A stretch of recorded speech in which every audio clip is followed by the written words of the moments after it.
Okay, so this is just going to be a short little video on how I might start a painting.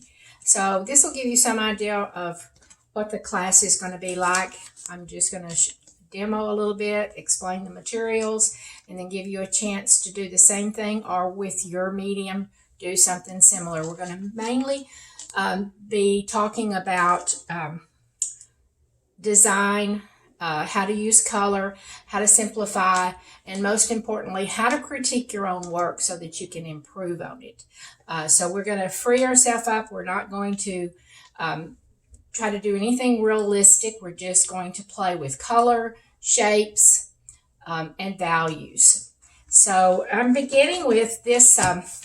This is Arches oil paper. It looks just like watercolor paper, but it's a paper that's designed to accept oil paint. It is about the same weight as the watercolor paper, 140 pounds. I've taken the paper and I have taken freezer paper, just regular freezer paper, and I've taped it to the freezer paper. This protects the back of the paper from getting messy and also leaves a little white edge around so that you can frame it and mat it, whatever. Then you notice that I have what looks like a lot of scribbles on that. This is just energizing your paper, just getting some movement. It kind of gets the white paper or white canvas out of your way. But it's also your energy going into the painting. So you're setting the energy for the work that you're going to be doing. Now this is mostly going to be covered up, and I'll do some of it again, but it really does make a huge difference in freeing up you to paint intuitively and to just kind of work with what's there on the paper. So I'm starting out. I did a little bit of, I'll tell you what these are.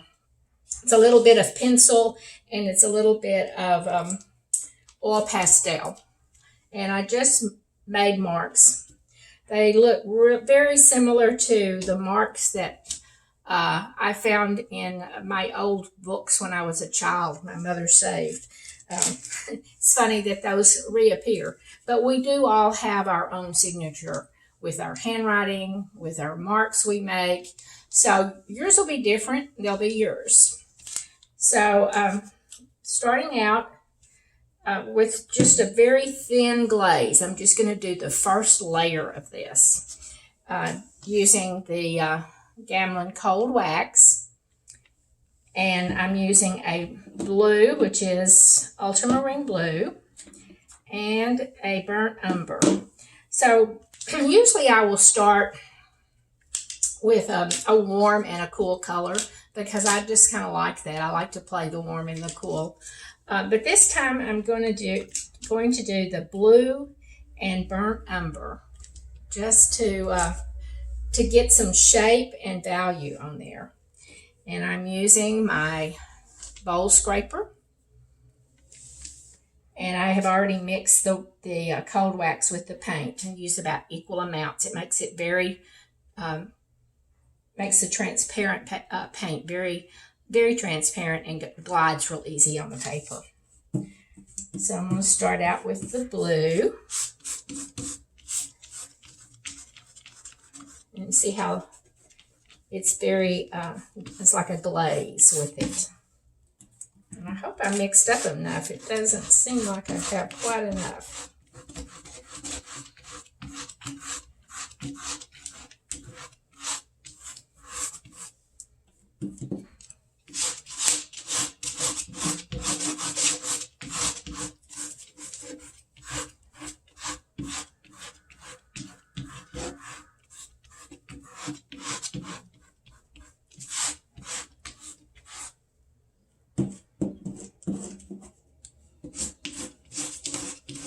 Got a little bit of brown in with that, but that's all right because it's going back into it anyway.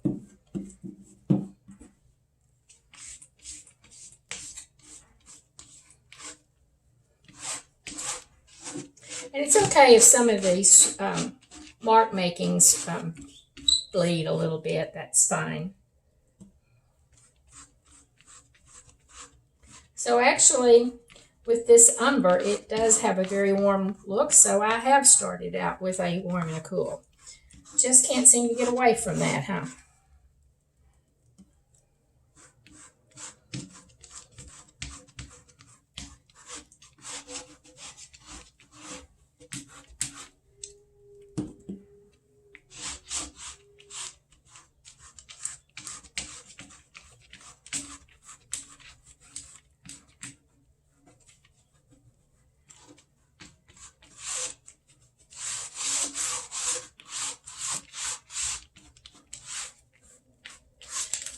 I think I'm going with just a little bit more of the blue because I didn't mix it quite enough.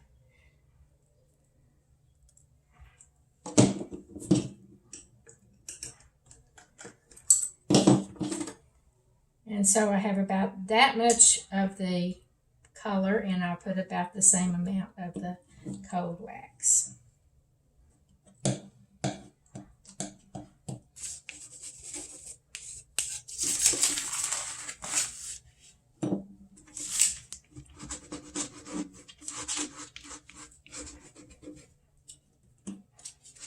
And I don't really have to cover the whole surface. I can leave some of the white showing for the next layer.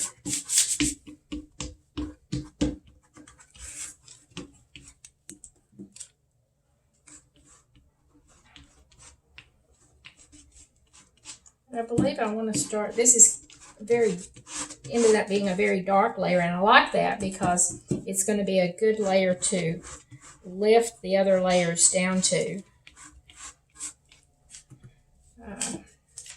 Then I may take a tool, this is just another palette knife, and do some marks in it and scrape down to some of that color that was in there.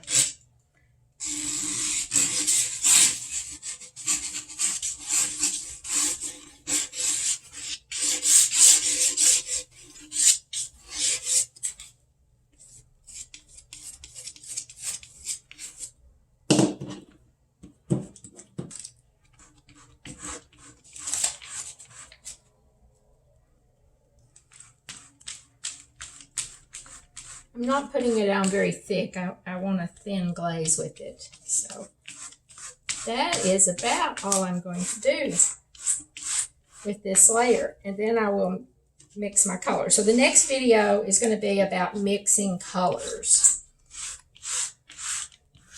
So stay tuned for that one. Thank you for watching.